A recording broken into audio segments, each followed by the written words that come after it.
Flatfoots and Fools, a podcast about detective games. I'm Andrew, and joining me today is John. Hello. Today we are discussing 2021's Murder Mystery Machine from Blazing Griffin Studios. This is going to be a bit of a hard one, because this game didn't exactly work for me. We'll drag it a little and we'll talk about it. So the idea with the game is you've got a series of 8 cases, where each case is broken into about 5 or 6 segments. Each segment is a single room or location that you get to investigate. And then at the end of it, you answer some of who, what, when, where, why, and how. So it might start out as examining a body, and so you've got some real basic stuff like how. Like the body has gunshot wounds.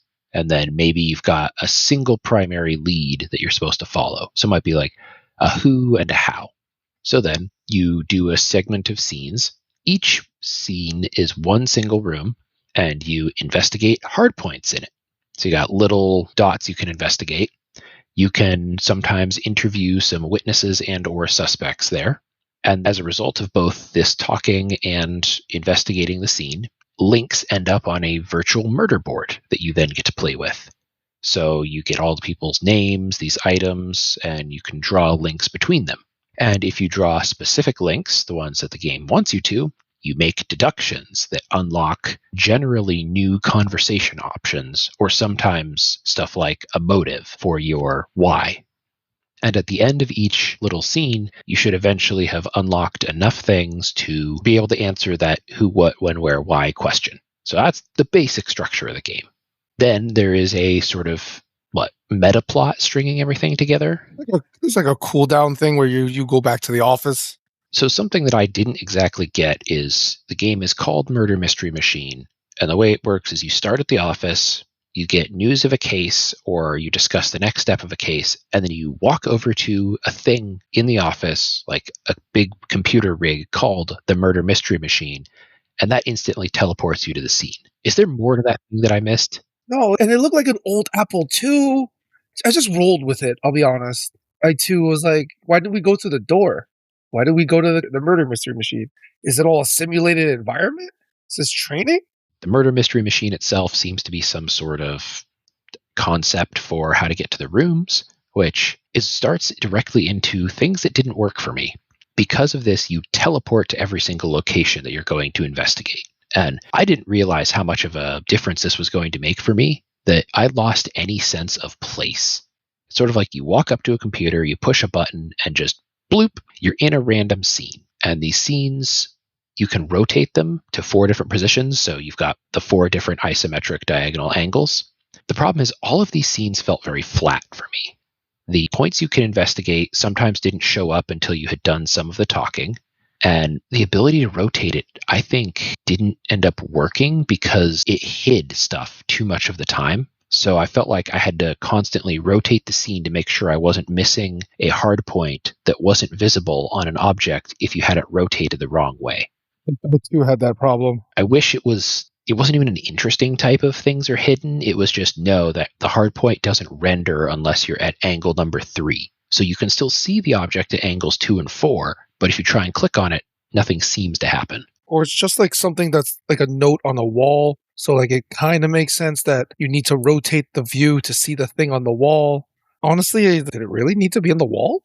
Oh yeah, and then everything you investigate, it's auto-summarized for you on the murder board. But that also means you never get to see anything. So like you'll see, oh, there's a note on a bookshelf. Go read the note. So you go and investigate the note, and what happens is you get 3 bullet points that summarize what it was dumped onto your murder board. So you don't see the note, you don't feel like you ever get to read it. It just was now 3 clues. I mean, it does open up dialogue options with the other characters or suspects or people you need to interview. It does do that, though. But you're right, it doesn't show you the actual photo, which the photo could have been easily done. Yeah, or sometimes it'd be like a text note or something. I found this made it super easy for me to forget the things I had seen in a scene. Just like clicking and rushing through. Like it just lent itself to that. Yeah, and I tried not to do that, but it kind of happened anyway. And because everything is auto-generated on the murder board, I didn't end up feeling like, oh, I'm putting the relevant information on here. Instead, it was just, okay, it's dumped 3 facts on here, and one of them is probably relevant, and 2 of them probably aren't, but it's just being done for me. So yeah, this location system didn't work for me.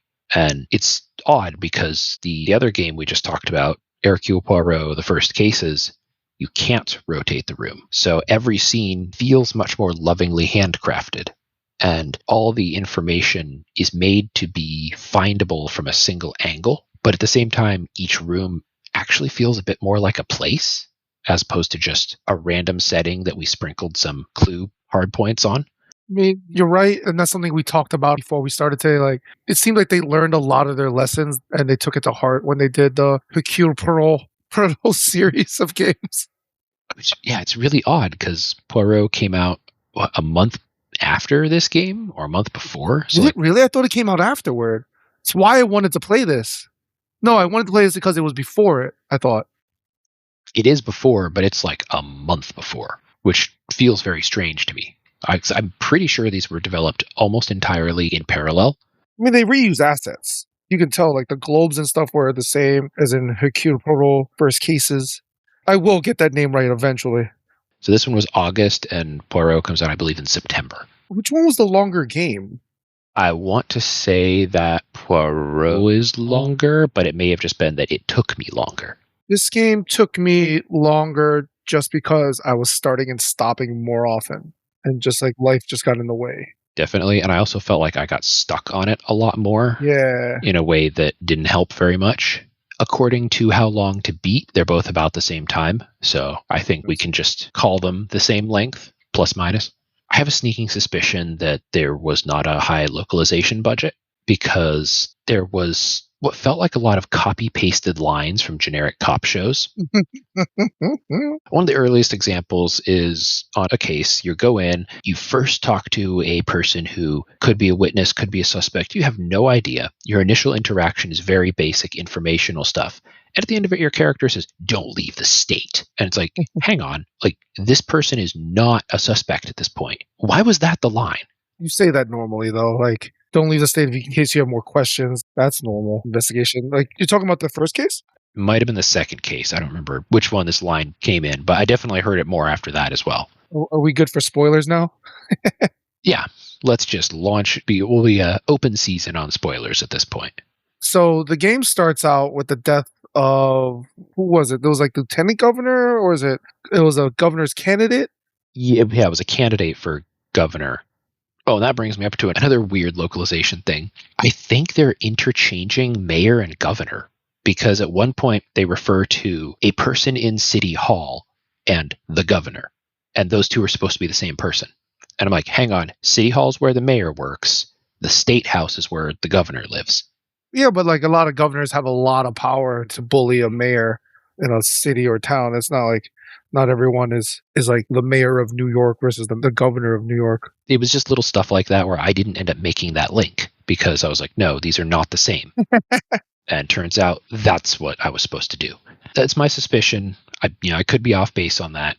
It definitely just felt like very copy paste from cop shows. Was this their first game like that they ever made technically? I don't think so. There's definitely some other stuff in their catalog. It may be the first in this genre area, and I'm not sure what else they did that needed localization. And I believe it's a studio in France, so not an English-based studio. Fair enough. So about the cases and everything, right? Like the cases were a range of high-minded political intrigue and just regular people, which I enjoyed. And I wish I paid more attention to a little bit of it. The kid that gets got. Like, you find out who gets murdered in the beginning of every episode, so I'm not that worried about spoilers. Because, like, well, it's a murder mystery. You're finding out who got murdered. You're finding out who murdered them, so I'm not worried about spoilers for that. For who gets killed. But I did... oh, man, I can't believe I was about to say. I did enjoy the murder. I did enjoy the variety of people. Like, it felt more realistic, I guess. That, like, you don't always get the reporter getting killed case. You don't always get, like, the political intrigue. Some of it was a little bit of regular people getting got. Yeah, and that part was really nice. And initially, the cases don't necessarily appear to be connected. So it could be like, oh, yeah, a regular investigator is going to have a variety of cases, not all of which are related. I think that you don't realize that everything is connected in the world building sense of connected until like the very end, which made me like the game more in retrospect. I wish there was more connective tissue between each episode. Yeah, a lot of that is just not there. You eventually get a little bit of it once you realize that about half of the cases involve, we'll call it the overarching plot line. Your characters will discuss that between themselves. Early on, it felt very ham fisted to me. You're playing as the over enthusiastic, by the books, fresh out of the academy police officer, and you get assigned to the jaded, hates everything, stuck in the basement dude. They felt more like caricatures than characters. And especially like it starts out with the guy being really hostile, then you solve your first case together. Now he's magically suddenly really nice to you and has the classic, oh, I guess I misjudged you line. Still doesn't trust you. And eventually, by the end of it, they started to feel a bit more like characters, but it took a really long time for me to feel like I got to that point.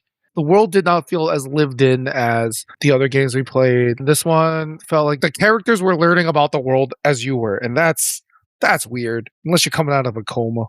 Mm-hmm. You're supposed to be out of the academy, so to know certain things, but your character doesn't. She needs everything kind of explained to her. Yeah. Pretty much all of my gripes are centered around the mechanics. You want to open this can of what didn't work? Sure. I'll start with a mechanic I did enjoy. I did enjoy the fact that each part of the case, you're only on one screen, which was nice. You just walk around the room, you can twist the thing. So like not a lot of back and forth. Not a whole lot amount of that. You're just in one room and that's all you got. And that was nice. Yeah, that was good because in the first cases, that could get to be a UI hassle where you were trying to deal with the different threads of the mystery. Each had their own murder board set up, and flipping back and forth could get a little bit odd. You're walking to the pantry, walking to the dining room, all that stuff. It's a long walk, man. And Hercule does not run. That he don't. Not in that getup. You don't run in this game either. True, although you don't really need to because it's always in a single self-contained room that's usually pretty square. So I don't think I ever had the desire to run. I do say room in a broad sense because like one of the scenes is a small parking lot. So it's technically outside, but you're only in a little bit of it. Parking lot a lot. You're not just there once. You're in many parking lots. A lot of people get murdered in parking lots in this game. Yeah, you'd think they'd start to learn. Ooh, we're about to talk about real life and I don't want to do that. Nope. So the single murder board is good, but the pinboard UI I found to be fairly cumbersome. I don't know that there would have been a way around this, but managing the pinboard felt like a lot of work. Same. It just gets really cluttered. I played on the Steam Deck again. So like on a tiny, tiny screen, it was a lot. And you just end up not moving stuff. It's like a very cluttered desk. A lot of post-it notes on a desk feeling. What did you play on this time? Regular PC, so I had a big screen, but it was probably easier to manage than the Steam Deck, but it definitely didn't work that well for me. I mean, you played with a mouse. I played with a controller-ish or Steam Deck controller. How was it with a mouse? What you had to do was like change mode because by the default mode was linking. So you'd click one thing and then you click on another and it would draw a line between it. Then you had to click a button down in the lower left corner to switch to movement mode where you would then like select a note to pick it up and then select a location you wanted to drop it. And then there was a way to move multiple things. I didn't end up using it that much. But yeah, it usually turned into a tangled mess. And a big problem was that you just got random stuff dumped onto the pinboard, and then you need to make deductions. And the game was really into locking you out of being able to do things unless you sufficiently proved to the game that you understood its chain of logic. So there was a section where I was talking to a suspect, and it's like you exhaust all the conversation options, you check all the hard points, you need to make a deduction. Now you make a deduction, it pops up a thing, and it's like there's new conversation options unlocked. Okay, so you go and talk to the suspect. Talking to them puts a single other clue on your murder board. Okay, cool. So you use that, you link it to something else, it makes a deduction. You have to do this process back and forth about 4 times. And the worst part is I knew everything already. It didn't actually show me anything truly new. It just added a new piece on the board. And so that process just really annoyed me. I pretty much knew all this already. I should have been able to ask about this from the beginning. Same. But you didn't have to make like the substantiations and that didn't affect your score. Like you know who it is. I found that interesting. That didn't affect your score. And there was a scoring system. Yeah. So they had a who, what, when, where, why submission. You basically lost a letter point grade. And then for every hint you had to use, you lost a little bit. You ever use any hints? I tried it early on. In the deduction stage, it tells you which things you need to connect in order to make the next deduction. And so I used that a few times, and it always made me angry seeing which ones it was. And I can get into a bit of detail here on why. The deductions are ridiculously inconsistent on what they want. So sometimes they want you to link two things that are similar because they want to reinforce a point. Sometimes they want you to link things that are a contradiction, and those usually end up creating conversation items. That probably covers maybe half of the links that you have to make, maybe, but a lot of them just really didn't seem to fit into any camp. It created this issue where as soon as I knew there were deductions, I would try the, 10 combinations that I thought would be reasonable. And then after that, it was just, all right, let's start plug and play to see what happens. Almost always when some linked, I would end up wondering, why is it these two and not the other two? So we got some weird examples, included what I called self-explanatory deductions that were required. One of them, you have a pin note that is Carl. And another one, you get a one that is Carl tried to cover his tracks. Now, you have to link those two together. And I don't get why. Because no shit, it's Carl. It literally says in the pin, Carl tried to cover his tracks. We know it's Carl. Why am I required to link that? And why did that unlock a deduction? That was one of my biggest, this doesn't work for me moments. And I could get that if your goal was to try and prove some sort of case in court, maybe you'd have to prove that Carl did that action to cover his tracks, but it wasn't someone tried to cover their tracks. It was Carl tried to cover his tracks. Like, we know. That was kind of how it was the whole game. I feel like they wanted to spoon feed the players, but also not. Like, it's a murder mystery game. I feel like they fixed it a little bit in first cases where, like, if you kept messing up or you just kept, like, shotgunning the answers, it would glow. I think at the last mission, I think I noticed that there were things that started glowing if you took too much time. But, like, at that point, I'm on the last mission, man. Like, I just want to kind of get it over with at that point. Yeah, I definitely didn't see that.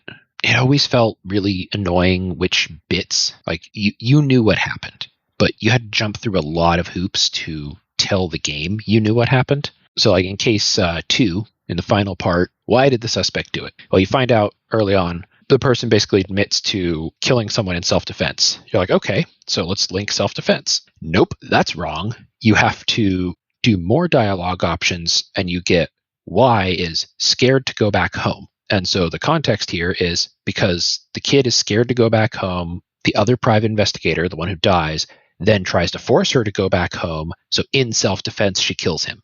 This is the second one, The Forest of the Night. Yeah, I forgot the case name, but it's case 2. And so like it annoyed me that self-defense was not acceptable as a reason, but scared to go back home was, even though the scared to go back home just leads you straight to self-defense. And like maybe there's a distinction there that I'm not getting, but it didn't feel like a good distinction. It may be going to what you said about localization, honestly. So I double checked this. I was wrong. It shouldn't be localization because it's a Scottish company. I'm not trying to do a Scottish accent. I'm not going to lie. I thought about it for a split second. In theory, they're working in English. It shouldn't be a localization issue, but maybe that makes it a writing issue. I don't know. So there was a lot of little bits like that. Case 3. Ire of thine eyes.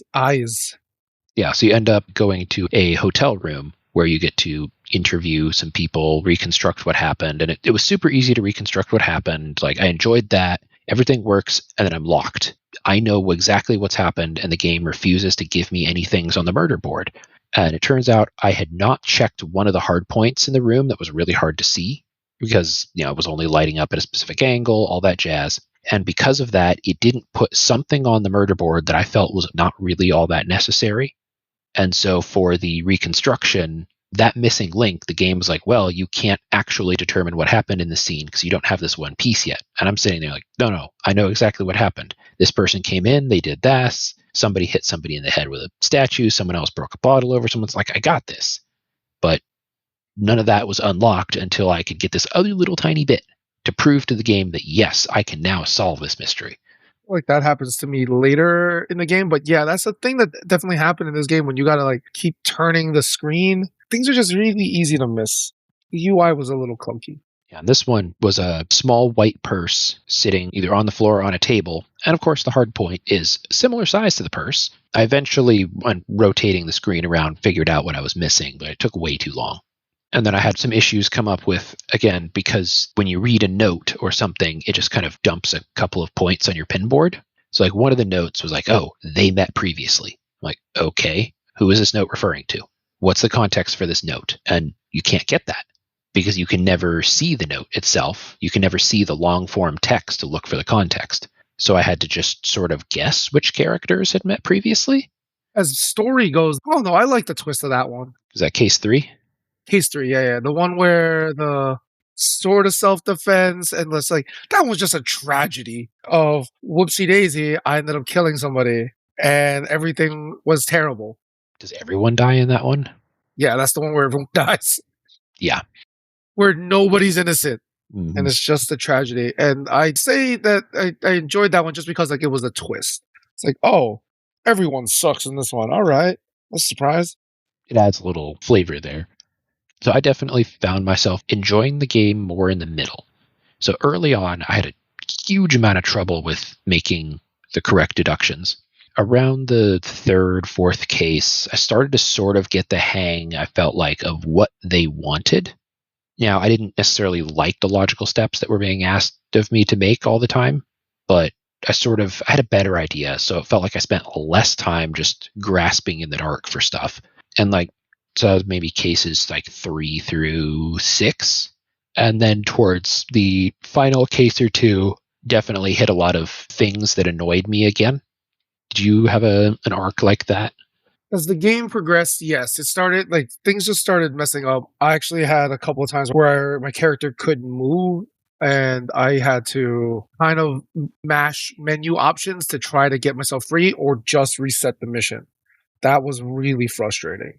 Ooh, I'm glad I never encountered anything like that. Yeah, like I'd be talking to somebody at the wrong angle or the wrong position, and like talking to them or like picking up an object would cause me to be equivalent of stun locked.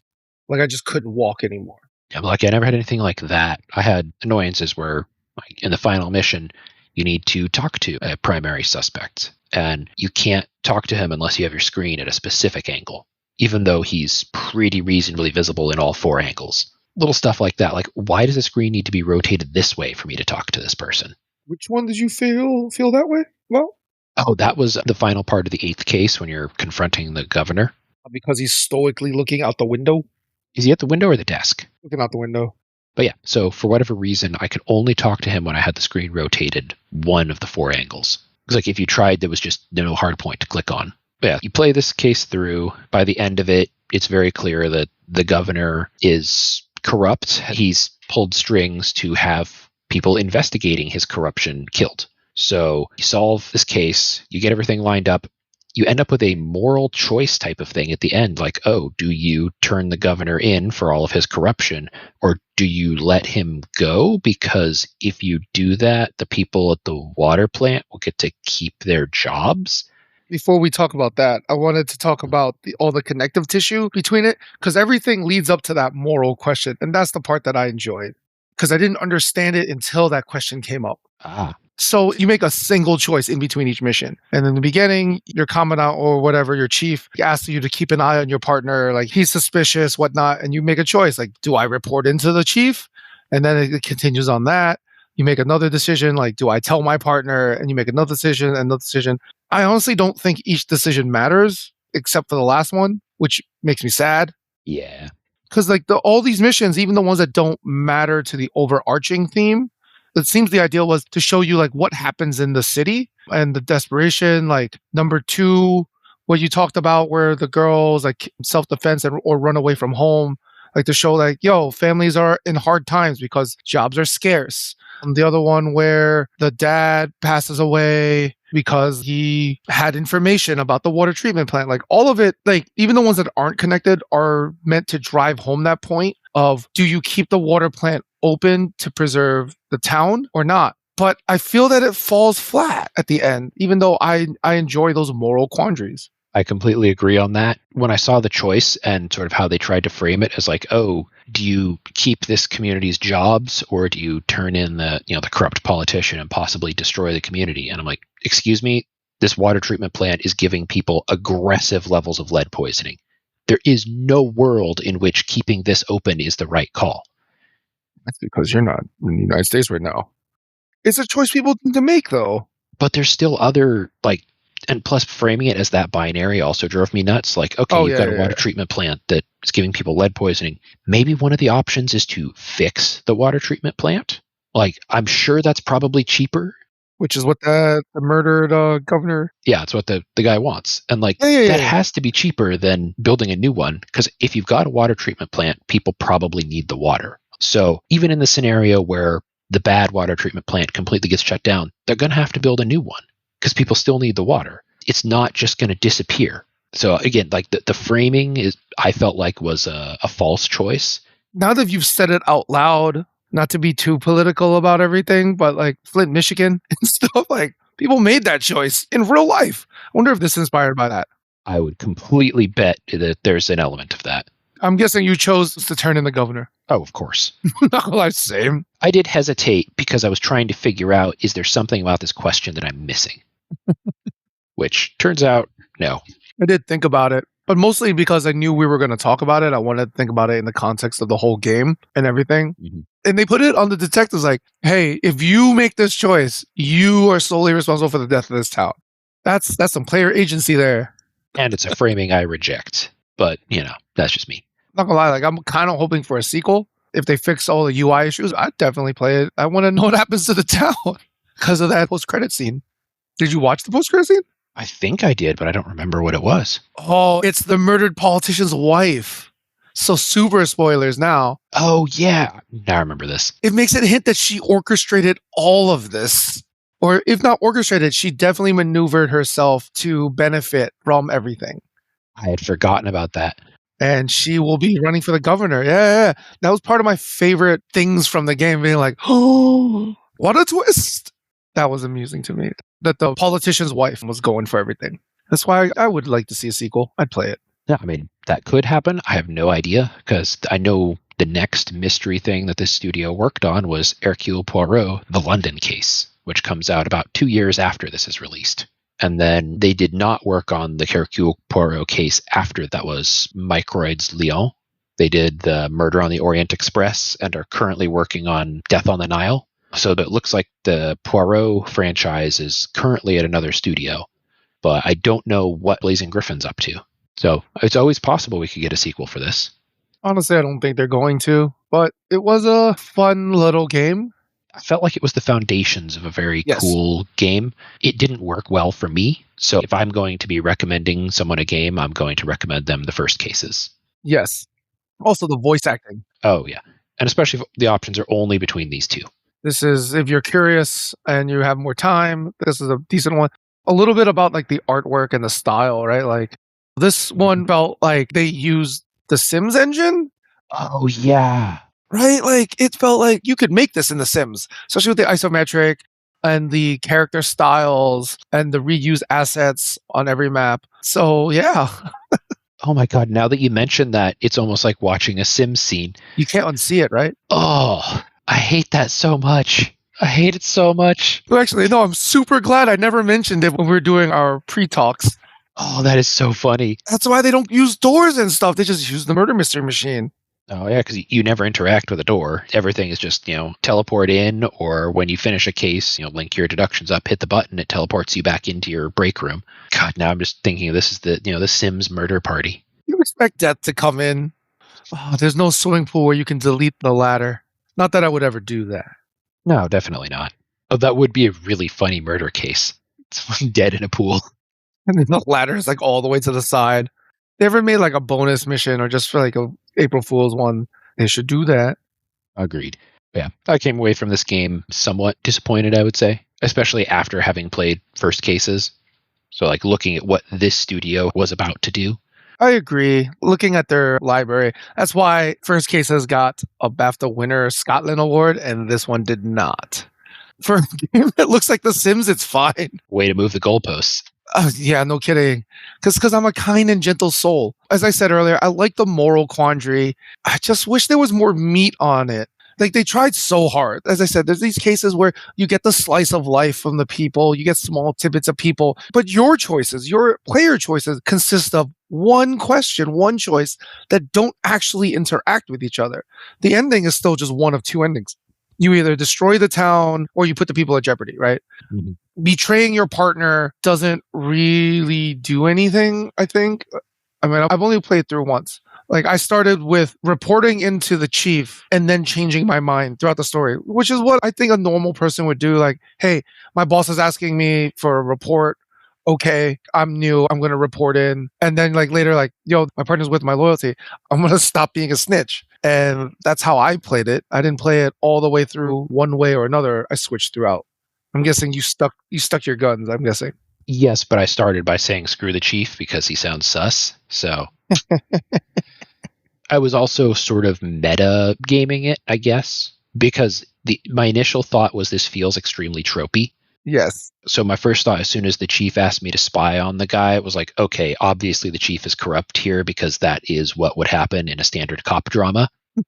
So I was like, all right, screw the chief. I'm not going to report, and I'm going to tell the guy as soon as I get the chance. And yeah, that happens after the second mission. Yes. So yeah, I stuck to my guns on that one, which turns out to have been the choice I would have made, even though it was a bit of a toss-up at the beginning. Fair. And yeah, I definitely didn't have much to go on when I decided that first choice was just like, I get this vague vibe. Let's roll with it. That goes with what I said earlier, right? Like, you don't really feel a sense of history between characters and everything. The characters learning things as you are learning them. I feel that murder mysteries with the detective stories, like, that's not how you should play it. Because detective stuff, you lean on histories, you lean on stories, and it failed to do that from the get. All right. Is there anything else you want to cover before we finish up the case of the murder mystery machine? I wonder if we can recreate this in The Sims. I don't have the technical knowledge to be able to pull that off, but I bet there's people who could. Yeah. Other than that, I mean, the game is okay. I think I saw it on Steam for like $1. That's reasonable. God, that sounded so terrible.